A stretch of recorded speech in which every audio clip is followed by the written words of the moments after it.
Why does the world need India? Not admire, not watch, need.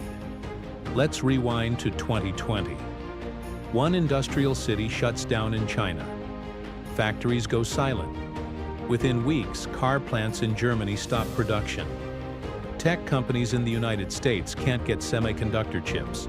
European pharmaceutical firms wait for critical drug ingredients. Shipping costs explode. Store shelves across continents start thinning out. One disruption and the global system shakes.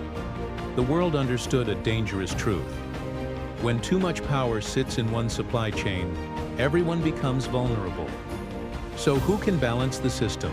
Enter India, a nation of 1.4 billion people, the youngest major workforce on Earth, one of the fastest growing large economies, a digital payments network processing billions of real-time transactions every month, a space program that landed near the moon's south pole on its first attempt. But the real power move? Geography. Look at the map.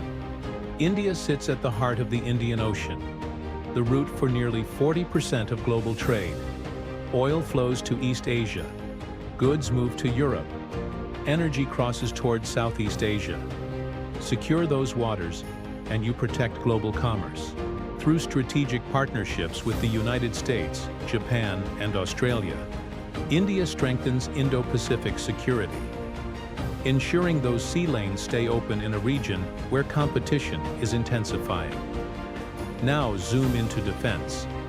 India is building its own aircraft carrier, producing advanced missile systems, scaling domestic fighter jet production, reducing imports while lowering manufacturing costs compared to many Western nations.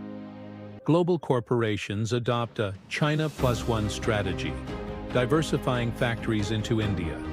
Semiconductor investments take shape. Trade talks expand with Europe and the UK. Defense cooperation deepens with France. Here's what makes this different. Many countries can manufacture cheaply. Some can project military strength. Some have strong digital ecosystems. Very few combine scale, geography, technology, defense capability, and democratic stability, all at once. India does. This isn't about replacing one power with another. It's about resilience. If another pandemic strikes, if trade wars intensify, if maritime routes are threatened, the world doesn't want dependence. It wants balance. And increasingly, that balance runs through India. So again, why does the world need India?